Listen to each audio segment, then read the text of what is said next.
Previously on Power Reviews. I'm a synth-organic biomeganoid. Heard he took down 6 of our people single-handedly. Same for T-Alpha and T-Beta. T-Omega. It's the Morpotsners. I'll go after them. I'm getting you guys out of here. The Selective Quantum Utility Electronic Eye Line shorted out. Since you departed, the Mark II and the Mark III have both gone offline. Nothing should be able to disable them like this. A distress signal, but who could... Dr. K, that's not DB! Vengex. Connection severed. Bye-bye, Dr. K. What is this place? Was this a train station or a research facility? That should preserve the coordinates long enough for my return. Crazy cats and kittens of Corinth. Corinth?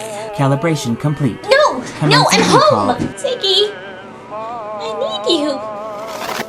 And now, Database Rangers Power Review. Greetings, Ranger fans, and welcome to my disappointment. I need you to come in for a moment.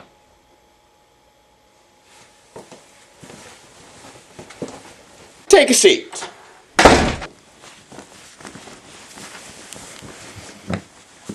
Now, before you ask me the question I know you want to ask, let me explain something to you. The others I handed to you on a silver platter.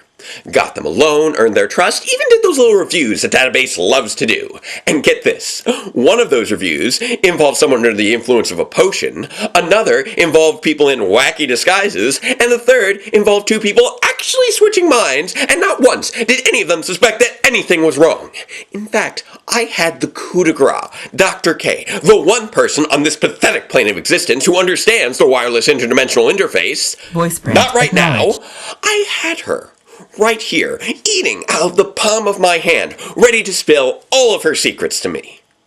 Now, I want you to hold that in your minds for a moment, and then you ask me the question you came here to ask.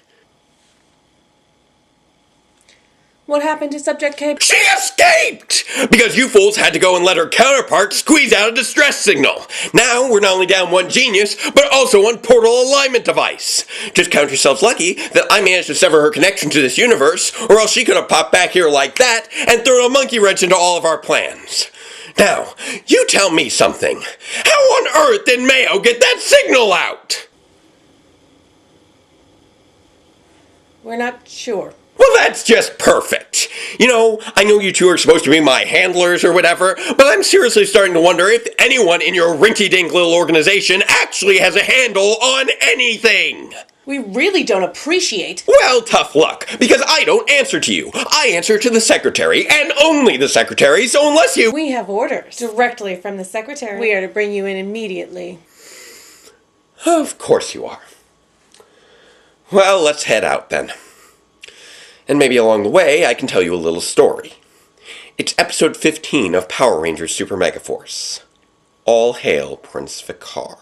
Upon the Armada flagship... Oh yeah, that's right. They get a giant fleet of interstellar warships at their disposal as opposed to a line of Japanese hybrid cars.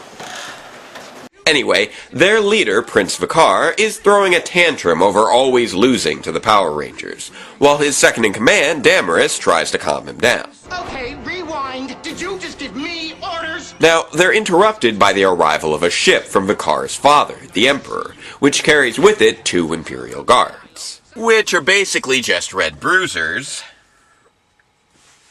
And a very special gift for the Prince. The newly built, state-of-the-art Armada Megazord. Of course, the only thing Vekar cares about is... Is that my face on its chest? I love it. As he vows to show his father what he's really made of by destroying the Rangers himself. Meanwhile, the Power Rangers are called down to the Mega Cave where their mentor, Gosei, rewards their subpar performance with a day off. Which probably really didn't require them walking all the way down there. Out of curiosity, do you guys ever get days off? Sick days only. Healthcare package is worth it, though. Huh. So Emma, the Pink Ranger, suggests that they celebrate with a picnic, because obviously just what these kids need is another picnic. But Green Ranger Jake suggests that they take the skyship out for a spin. And although Gosei is hesitant at first, he quickly relents once Jake points out that it will let them deal with trouble that much faster if an emergency pops up. Doesn't that negate the point of a day off? Please try not to think about it. Now back with the Armada, Vekar is planning to pilot the new Megazord himself, against Damaris's advice, because he's still sore over his brother Vrock being Daddy's favorite, recalling a conversation he had overheard between Damaris and the Emperor. You must make sure that no harm comes to my fool of a son Vekar on this mission. He's an empty-headed blunderer, nothing like his brother. You must ensure that this invasion goes smoothly, in spite of him. Ouch. Deciding that his bodyguard Argus is the only one he can trust, Vekar invites him to join the coming battle, as the Rangers relax innocently upon the skyship, with Troy, Emma, and Orion chilling out on a picnic blanket with some food and water bottles. I imagine that Troy likes having them there so he can intimidate them. The water bottles, I mean, not his teammates. And of course, just as they all settle into a sense of security, balanced precariously on the bow of a giant pirate ship hundreds of feet in the air, So peaceful. Argus and the Exports and Bruisers immediately start shooting them from below. Now you might think that this would be the part where they all fall off the ship to their inevitable demise, right? Nope, they just hop right down without so much as a twisted ankle and morph directly into the Super Megaforce Rangers, with Blue Ranger Noah doubling up on his Super Mega Sabers to go after the robot, by which he means Argus. Because it's obviously too much for them to learn their enemies' names. You have no idea what our names are, do you? Don't tell me. H and R and R again. Nah, close enough. So while the others take out the Exporgs, Noah matches his strength against the cybernetic swordsman. True strength comes from within, from having the courage to never give up.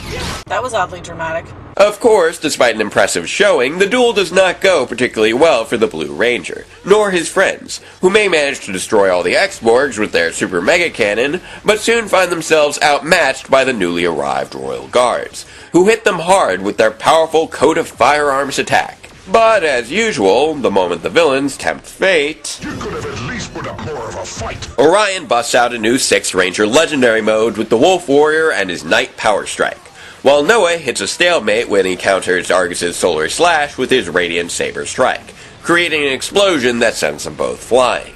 But even so, when the others arrive, he still insists that he can finish it himself. This is when Vekar shows up to congratulate Argus for wearing down the Rangers. You're the one who destroyed my planet. Yeah, so what do you want? An autograph? That was a pretty good comeback. So Vekar gives them an ultimatum. Surrender or surrender! Nice options. Surrender isn't in our vocabulary. Haven't you learned that yet? Determined to improve upon their education, Vekar commands Levira to launch the Armada Megazord out the front of the flagship, causing the Rangers to summon their legendary and Blue Rex Megazords, along with their brand new Turbo Falcon Zord for support. But when the big bad bot still proves too quick for them, they swap arms to form the legendary Blue Rex Megazord, which, surprise surprise, proves to be no more effective than 2 separate Megazords would have been, and is soon taken down by the Armada Megazord's Galactic Strike, forcing Troy to eject his 5 teammates. We can't leave the Earth without any Rangers to defend it. Of course, that didn't prevent them from doing just that in the previous episode, not to mention that there are actually a ton of other Rangers on that version of Earth, 2 of which they've already met. Anyway, the others are scattered throughout the surrounding landscape, as the Megazord is forcibly reverted back to the skyship and crashes off in the distance,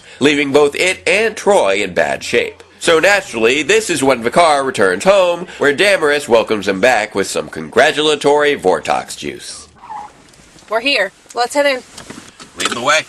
Now, just to cap things off, Noah runs into Argus again on his way to find Troy, while the others have to hide in the forest from the Export ground troops. In other words, things are looking up for the villains. This is bad. It's like Armageddon. Really? Yeah, I know. I mean, I'm sure this reminds him of his planet falling, but it's not like these guys never lost a Megazord fight before. Oh, wait. These Rangers haven't. Now, this next part is key. Argus is clearly overpowering Noah, and is nowhere near as banged up from the battle. And yet, the Blue Ranger still refuses to surrender. My friend risked himself to protect our world. There's no way I'll let his sacrifice be in vain. What sacrifice? Huh? You said he risked himself. It's not like he died or anything. You even told us he survived the crash. Please try not to overthink this. What she said. So Argus just keeps laying down those solar slashes, until Noah eventually just starts ignoring them and walks straight on through, catching Argus's final attack, which forces a very sparkly demorph before deflecting it right back at him, temporarily growing a ponytail for a split second, and delivering 2 quick strikes as a final attack to destroy the robotic warrior once and for all. Really? Unmorphed? Yeah. Vekar is distraught over the loss of his best soldier, the only one he could trust, and determines to finish the Rangers himself, while Noah finds his glasses and meets back up with the others in the quarry. The reunion is short-lived, though, as the X-Borgs and Bruisers find them too. But before they're blasted to smithereens, Troy arrives in the skyship, swinging in to save the day. Some sacrifice. So now that everyone is back together, the Royal Guard rejoin the party, and the Rangers morph back to Super Mega mode, using the Super Mega Cannon and Orion's Super Mega Gold Power of 6 attack to wipe out the Armada forces. Probably would have been useful the first time around. That's when Prince Vekar returns in the Armada Megazord for round 2, once again going up against the legendary and Blue Rex Megazords. Only this time, the Rangers are really busting things out with the Mystic Dragon Spell Seal and Ninjazord's Star Blazer, both of which fall to Vekar's powered-up blast and energy arrows, as does the Turbo Falcon. But still, the Rangers refuse to surrender. You don't have a choice. You always have a choice. And ours is to never give up. That's the difference. That's why we will win. Because we keep going until we find a way. We're the Power Rangers for a reason, and evil will never prevail. Although, let's face it, Vekar's faced way more defeats than they ever have, so who's really the resilient one here? But now we get to the real reason they always succeed, and that's Gosei's daily Deus Ex gift basket. Your incredible bravery and perseverance have unlocked the ultimate Megazord combination. I choose that. The Rangers use their newfound power to summon the ultimate engine cell, powering up the Turbo Falcon, shedding the apparently unimportant blue, green, pink, and yellow Zords, snacking the Blue Rex's arms, and armoring up with the Turbo Falcon pieces to form the ultimate legendary Megazord. Cool. Really? What? Never mind. They drive on forward and launch off finger missiles until Vekar just can't dodge them any longer, then deliver their newest Super Mega Final Strike, a giant flying fist attack that destroys the Armada Megazord, and puts an end to Prince Vekar's reign once and for all, much to the dismay of Levira and Damaris. The prince is gone? Now what? Now, we avenge him. And so, as they fly out into the setting sun, the Rangers celebrate their victory, convinced that the destruction of Argus and Prince Vekar has left the Armada leaderless, completely unaware of Damaris walking out of the wreckage below, carrying his prince's broken body and swearing revenge upon them all. And that's the end of our episode. So, what did you think of it? Well, I liked it. I swear, it's like I don't even know you anymore. What?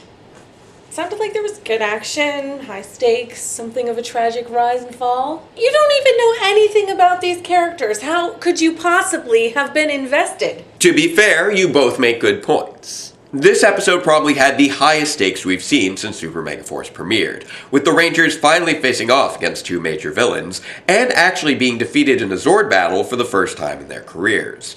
True, this is somewhat subverted later by them simply once again getting their usual upgrade from Gosei to save the day, but that initial defeat went a long way towards making it seem like they actually had to work for this one. But the big thing that keeps this episode from being great is the lack of strong relationships to establish character investment. One of the major set pieces here was the duel between Noah and Argus, 2 characters that have only interacted once prior to this episode, with Noah seemingly not even knowing his name until their final encounter.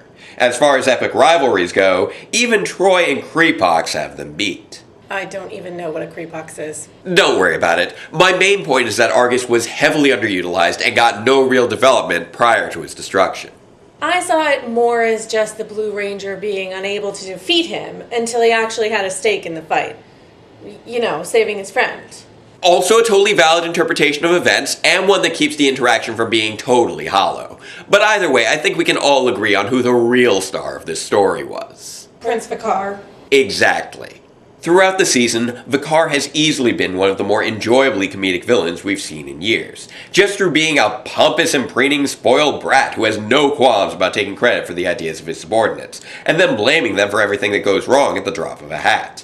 And here, he is finally given a sympathetic backstory and motivation, demonstrating how all his actions have simply been to gain the approval of a dismissive royal parent. As a result, his defeat almost feels less like a victory for the Rangers and more like a tragedy for him.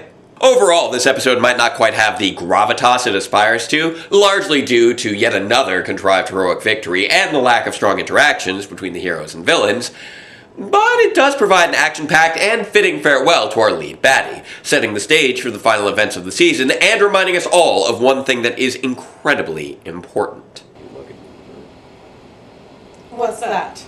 No matter how thoroughly a villain may think he's defeated the heroes, no matter how assured his victory may seem, if he's foolish enough to let them slip through his fingers, it can all come tumbling down like that.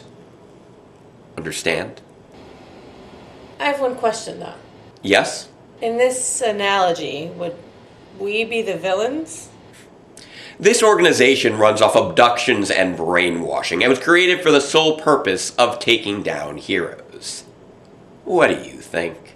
I think it's time that they return to their duties. Yes, Madam Secretary.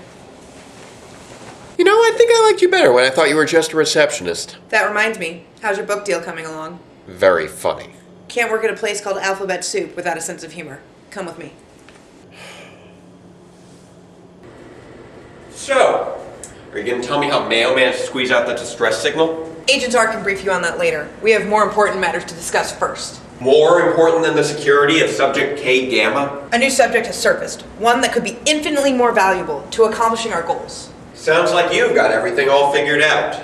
What do you need me for? You've encountered the subject before. We were hoping you could fill in some of the gaps in our intel. Let me guess. They don't want to talk to you. Can't imagine why. Hey, don't give me that look! My programming dictates that I follow your orders, but it also mandates that I maintain the host personality. And guess what? He's not too fond of you. Well, now that your cover's blown, perhaps we should speak to the partners about having you reprogrammed. Oh yeah, I'm sure that the partners would be happy to help you out. Here we are. I believe you've already met Dr. C. Ah, yes, you're the fellow that pointed a gun at me last year. You look well. Have you lost weight? Doctor. Oh, yes, of course. Right this way, Madam Secretary. We're still trying to understand exactly what happened. I was in my laboratory. I'm not even really sure how I got there, but that's been known to happen. And suddenly, the subject just fell out of thin air. In very bad shape, too. Looked like he had been hit by a car. T. Omega. May I speak to him? Yes, of course. Just don't expect him to say much. Hello, T.